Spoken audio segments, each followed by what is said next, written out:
আমার প্রিয় শিক্ষার্থী বন্ধুরা, তোমরা যারা 2024 মাধ্যমিক পরীক্ষা দিয়ে পাশ করে একাদশ শ্রেণীতে ভর্তি হয়েছো বা ভর্তি হবে, তাদের জন্য এই ভিডিওটি ভীষণ তাৎপর্যপূর্ণ।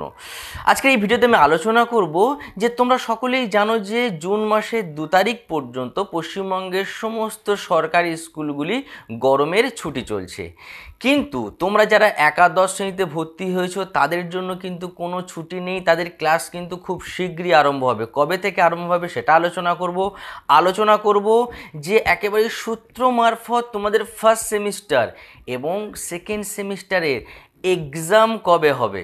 আর এই ভিডিওর সবথেকে গুরুত্বপূর্ণ বিষয় যে তোমরা যারা সায়েন্স নিয়েছো তাদের জন্য অত্যন্ত গুরুত্বপূর্ণ একটা খবর আছে। তো চলো শুরু করা যাক। অপটিমিস্টিক স্টাডি চ্যানেলের তরফ থেকে তোমাদের সকলকে জানাই আন্তরিক শুভেচ্ছা। তোমরা যারা একাদশ শ্রেণীতে ভর্তি হয়েছো তোমাদের সকলকে জানাই আন্তরিক শুভকামনা। তোমাদের সকলের সুন্দর উজ্জ্বল ভবিষ্যৎ হোক। তোমরা ছোট স্টেজ থেকে বড় স্টেজে পদার্পণ করলে পারফর্ম করার জন্য, তাই তোমরা সকলেই এগিয়ে চলো সুন্দরভাবে। পশ্চিমবঙ্গের সমস্ত সরকারি স্কুলগুলি জুন মাসের 2 তারিখ পর্যন্ত গরমের ছুটি চলছে, কিন্তু তোমরা যারা একাদশ শ্রেণীতে ভর্তি হয়েছো তোমাদের কিন্তু জুন মাসের 2 তারিখ পর্যন্ত ছুটি থাকবে না। তোমাদের মে মাস থেকেই অনলাইন ক্লাস শুরু হয়ে যাবে, এমনটি জানিয়েছেন উচ্চ মাধ্যমিক শিক্ষা সংসদের সভাপতি চিরঞ্জীব বাবু। উচ্চশিক্ষা সংসদের সূত্র অনুযায়ী যে খবরটা পাওয়া গেছে, তোমাদের ফার্স্ট সেমিস্টারের এক্সাম 30শে সেপ্টেম্বরের মধ্যেই কমপ্লিট হবে।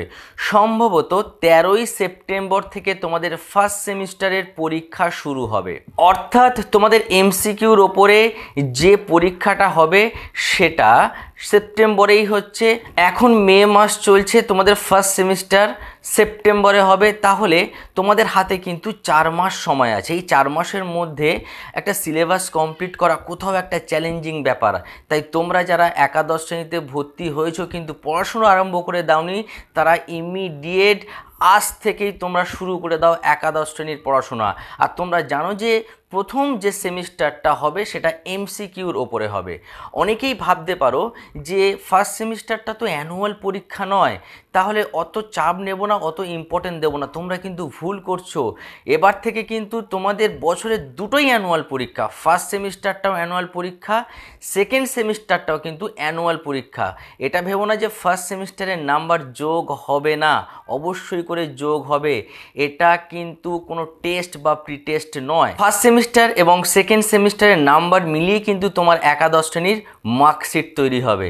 সূত্র মারফত এই খবরটি পাওয়া গেছে যে তোমাদের সেকেন্ড সেমিস্টার এক্সাম হবে মার্চ মাসে, সম্ভবত 18ই মার্চের মধ্যেই তোমাদের সেকেন্ড সেমিস্টারের পরীক্ষা শেষ হবে। তাহলে 2024 একাদশ শ্রেণীর ফার্স্ট সেমিস্টারের পরীক্ষা 30শে সেপ্টেম্বরের মধ্যে কমপ্লিট হচ্ছে, সেকেন্ড সেমিস্টারের পরীক্ষা 18ই মার্চের মধ্যে কমপ্লিট হচ্ছে। এবারে আসা যাক বইয়ের ব্যাপারে।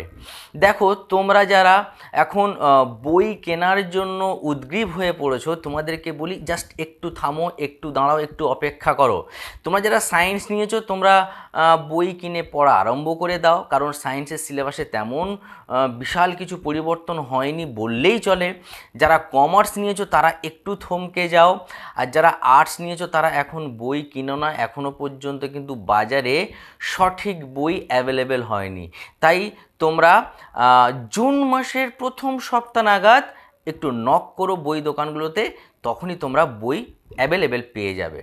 এবারে যে গুরুত্বপূর্ণ কথাটা বলতে চলেছি সেটা হচ্ছে যে সংসদের রুলস আছে, তোমরা 45 বা 40% পেলে তোমরা সায়েন্স কমার্স নিতে পারো। কিন্তু প্রতি বছরই দেখি, এবছরও দেখছি, এই কথাটা কিন্তু একেবারে আমার ব্যক্তিগত মত, যে কেউ স্ট্যান্ডার্ডটি মেনটেন করার জন্য, কেউ আবেগবশত, কেউ কম্পিটিশানে পড়ে সে হয়তো সায়েন্সের যোগ্য নয় বা কমার্সের যোগ্য নয়, তারা সায়েন্স নিচ্ছে, তারা কমার্স নিচ্ছে। আমি তাদেরকে ডিমোটিভেট করছি না, তাদেরকে সতর্ক করছি যে যদি তোমার মনে হয় যে ফিজিক্স ম্যাথস তোমার কাছে ইজি এবং তোমার পড়তে বেশ ভালো লাগে, তাহলেই তোমরা সায়েন্স নাও। আদারওয়াইজ সায়েন্স নেওয়ার চিন্তা করো না, কারণ সায়েন্স নিয়ে পড়বে তুমি, সায়েন্সের স্টুডেন্ট শুনতে বেশ ভালো লাগছে, শুনতে অনেক বেশি খারাপ লাগবে তখনই যখন তুমি ক্লাস 11-এ গিয়ে খারাপ রেজাল্ট করবে, ক্লাস 12-এ গিয়ে একেবারে নিম্ন রেজাল্ট করবে, তখন কিন্তু শুনতে ভীষণ খারাপ লাগবে।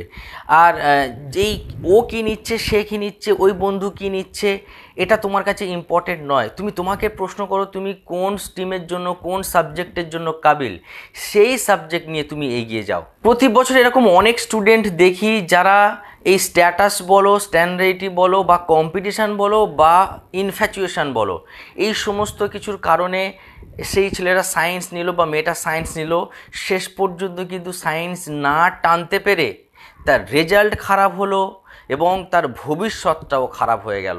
তাই তোমরা একটু সতর্ক হও, এসব দেখার দরকার নেই। তুমি তোমারটা দেখো, তুমি তোমার কথাটা ভাবো, ভেবেই সিদ্ধান্ত নাও। তুমি যে স্ট্রিম নেবে, যে সাবজেক্ট নেবে, সেই স্ট্রিম বা সাবজেক্ট নিয়ে যেন তুমি অনেকটা দূর পর্যন্ত এগিয়ে যেতে পারো, তোমার যেন কোথাও কোনো বাধা বিপত্তি না আসে, তাহলেই কিন্তু তোমার জন্য উপযুক্ত হবে। যাই হোক, আমি তোমাদের সকলের উজ্জ্বল সুস্থ ভবিষ্যৎ কামনা করি। তোমরা সকলে খুব ভালো থেকো, অনেক বড় হও। Thank you.